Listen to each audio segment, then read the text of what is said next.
Okay, heto na. Okay, si Congressman Rodante Marcoleta po nagsalita na po tungkol dito kay sa sinabi nitong si Larry Gadon. Okay, ano bang sinabi ni Larry Gadon? Itong si Larry Gadon, alam mo naman yung bibig nito, sobrang bitter ito kay Rodante Marcoleta. Na ito daw si Rodante Marcoleta, sabi niya, hindi raw mananalo. Pero ang nangyari dito ha, this is a battle between Congressman Rodante Marcoleta at itong natalo na si Larry Gadon noong 2022 election. Okay? Oh. Ikaw, Larry Gadon, bakit nasabi mong hindi mananalo itong si ah, Rodante Marcoleta? Bakit mo tinitira ngayon itong si Rodante Marcoleta?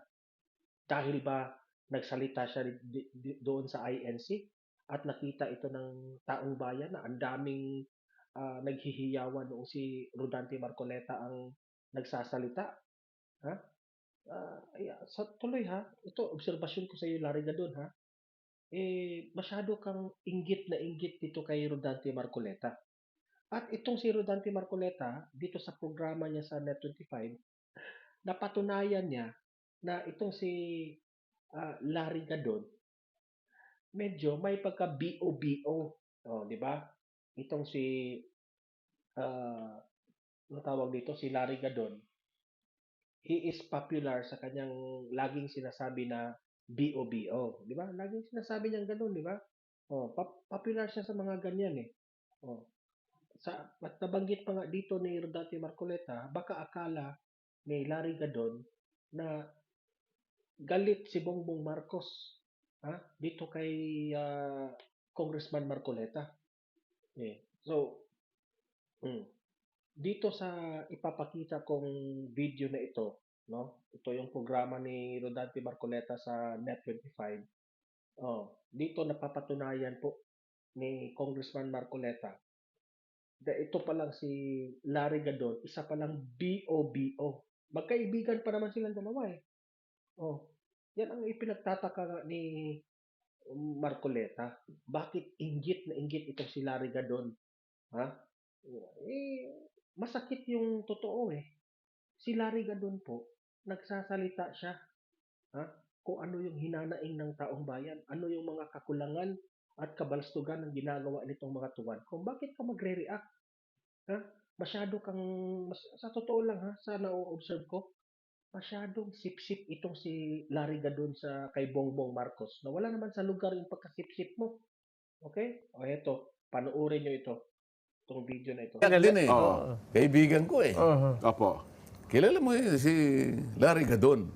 Opo, opo. Pinadala lang naman sa akin eh. Opo. Pinadala sa akin. Hindi ko nababasahin, medyo, pero sa gist niya, Opo. yung si Congressman Marcoleta, hindi mananalo yan. Ganun ba sabi? Oo. Hindi mananalo yan kasi, ibig niya kasi sabihin, akala niya siguro, wala na ako sa panig ni Pangulong Bongbong Marcos. Okay, opo. Hindi ko nga alam kung bakit niya sinabi yun. Kasi kanya, pag sinabi mo yung mga kay Duterte, hindi kakayanin yan eh. Maswerte na yan kapag yan ay nakakuha ng boto na 4 na milyon. Kasama na Oo. ang iglesia. Ba? Oo. Ako sa tingin ko ha, si Larry Gadon po inggit dito kay Rodante Marcoleta. Kasi sa totoo lang, malapit na po ang eleksyon at alam ko, mananalo talaga itong si Marcoleta. Inggit na inggit itong si Larry Gadon ngayon sa sitwasyon po ni Kong Marcoleta. Mga ilang eleksyon na, hindi pa manalo-nalo itong si Larry Gadon. Tapos ngayon, todo siya na parang kinakampihan niya si Bongbong Marcos, ha? Na hindi naman binatikos ni Marcoleta itong si PBBM. Ayan tuloy, napaghalataan ka Gadon na ikaw ay talagang halik ng puwet ni Bongbong Marcos na iyong kasipsipan ay wala sa katinuan yung kasipsipan mo eh.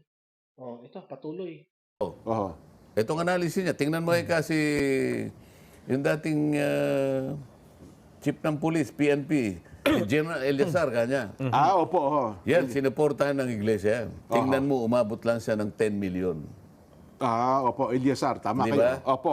Di ba kung matatandaan natin, si Cap Eleazar, noong tumakbo siya, tapos sinuportahan ito ng Iglesia ni Cristo po, sobrang taas po, no? Makikita po na nag-epekto talaga itong INC.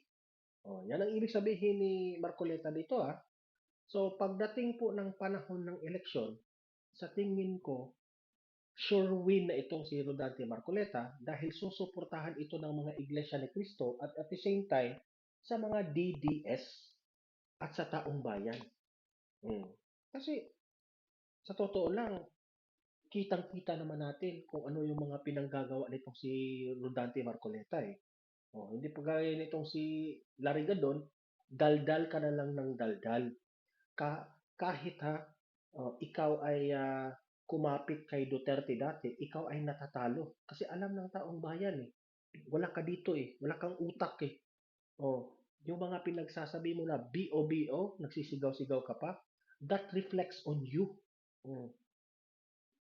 Last elections po, Hindi ba si Larry Gadon palagi niya sinasabi, bobo kayo eh. Opo, totoo yun. Doon sa sumikat Oo. Alam mo, lumilitaw siya yung bobo eh. Opo. Kaibigan ko ito eh. Totoo po, totoo. Last elections, lagi kayong magkasama rin yan. Kaibigan ko naman yan. Hanggang ngayon, Hindi ko nga malaman kung bakit siya nagsalita ng ganito. Opo. Ngayon, napatunayan ko na bobo siya. Sinabi niya 4 million. Hindi pala marunong sa math eh. Hoy, Larry Gadon, napatunayan ni Marcoleta na ikaw raw ay BOBO. Anong masasabi mo dyan? Kami, sasang-ayon ka dito kay Rodante Marcoleta. Wala ka. Hindi niya nakakita, may zero yun eh, 40 million yun. Ganun. 40. Iwanan natin yan. Tama. Di ba? Di ako naman, minsan, alam mo na minsan, si Atty. Larry Gadon ko ngayon, unawain na lang natin ko. Hindi, bakit? No. Bakit na? Unawain na lang natin yan. Ngayon, meron pong revelasyon itong si Rodante Marcoleta. Patungkol po dito, nung nagsama-sama sila, nitong si Bongbong Marcos, Rodante Marcoleta, at itong si Larry Gadon. Ito po yung revelasyon na sasabihin ni Marcoleta. Hindi pinapansin.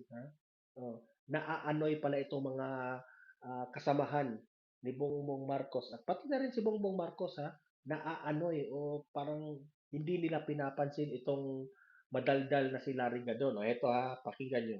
Iko-conclude na. Bagamat hindi niya sinabi ron. Bakit? Opo. Ibig ba niya sabihin si Pangulong Marcos galit sa akin? Hindi totoo yun. Opo. Baka hindi niya alam. Siya kapag nakita ni Pangulong Bongbong yan, maraming pagkakataon magkakasama kami, hindi man niya pinapansin yan eh. Ganun ba? Maski na nung nangangampanya kami, maski na ngayon. Si Pangulong Bongbong, alam ba, nagkita kami sa isang piging o kaya sa ano. Pag nakita niya, Sa totoo mo lang, nakakahiya ka, Larry Gadon, hindi ka pala pinapansin. ako, gagawin, pupunta, nagbubulungan kami. Baka halimbawa, isang araw magkita kami. Halimbawa, bubulungan ako halimbawa. Huwag mo na ikang pansinin si Larry. Bakit? Kalaban ko ba ang Pangulong Marcos? Wala akong sinasabi laban sa... Nakita mo yung rally na yun, sinuportahan pa nga natin. Ibig sabihin, binigyan natin ng diin na yung kanyang opinion tama. Tama po yun. Tama. Paano mo sasabihin na tayo'y laban doon sa opinion ng Pangulo? Yun nga po ang hindi matanggap ng marami kong Yung opinion niya sa atin ay tama. Tama. Kaya naman talagang Pero sa tama mga kasamahan niya, mali ito. Baka siya'y magalit ngayon kayo. Ikaw naman kanya ganun. Bakit sinabi mong 4 million? Hindi mo... Bakit? Kalaban ko ba si Kadante ang tawag sa akin ng presidente? Kasi nga, kaya ako sinasabi ito, minsan nabubulungan ako.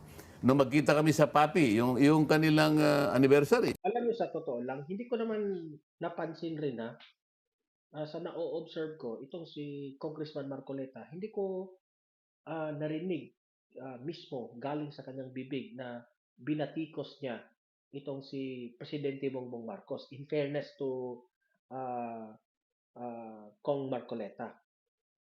Alam naman natin kung sino ang lagi niyang nire-real talk, itong mga tuwadkom, di ba?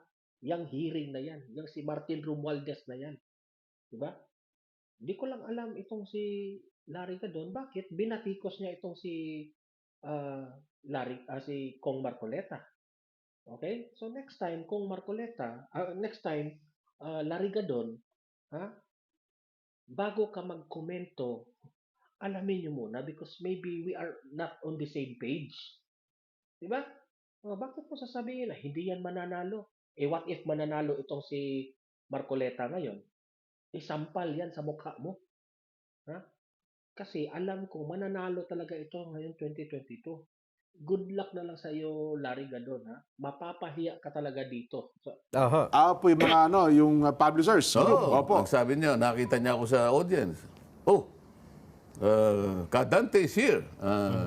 The defender of congressional traditions. Yes. Alam mo, Kadante, kanya, pinapanood kita. At masaya ako pag napapanood kita. Oho. Bakit sasabihin ngayon ni Larry Gadon na tapos nung ako'y bumaba, binulungan na naman niya ako. Oho. Pinagtulong-tulungan ka. Oo nga po eh. Kaya, mga ganyan lang naman ang dyan. Oo. Totoo. Ang iba kasi kung pinipersonal, kung kumot hindi kayo kasang-ayon ng kanila, akala nila, kaaway na kayo ng mga taong kanilang Baka magtakas yan. pinaglilingkuran. Baka magtakas yan. Umatras si Manong Kasi po, sa Kongreso, napaghalataan na si Rodante Marcoleta matalino. Compared to this mga tuwadkom na ito, ang layo po ng utak nitong si ah, Kong Marcoleta. Compared to this mga tuwadkom na ito, ang babaw po mga utak nila eh. Chabit. Aha. Tama, O tama. baka hindi niya alam kung ano yung binili ni Manong Chabit. Ba? Oo. Secret. Yan po ang video ha. So, ang sa akin, ang reaction ko dito, wala sa hulog po itong si Larry Gadon na nagko-comment dito kay Marcoleta na hindi po siya manalo. Yun pala, revelasyon ni Marcoleta, hindi ka pala pinapansin ng Pangulo. Kasi napaghalataan itong, sa tingin ko ha, opinion ko ito, itong si Larry Gadon, sobrang plastic eh. Napaplastikan yung Pangulo sa iyo eh. Di ko nga alam yung position mo ngayon na ibinigay ng Pangulo. Out of respect na lang yan eh. Ikaw nagpasipsip ka kay Duterte. Hindi ka naman pinapansin din ni former President Duterte. Di ba? Ano ka ngayon? Siyempre, napahiya ka ngayon. Di ba? Sabi nga, 4 million, 4 million. Huwag mong minamaliit. Alam mo, sa totoo lang, Larry Gadon, ha? Huwag mong minamaliit ang Iglesia ni Cristo po. Okay? Alam naman natin, sa mga KOJC, buboto yan lahat kay Marcoleta. Ang INC, buboto yan lahat kay Marcoleta. Pati itong mga DDS, buboto ito lahat kay Marcoleta.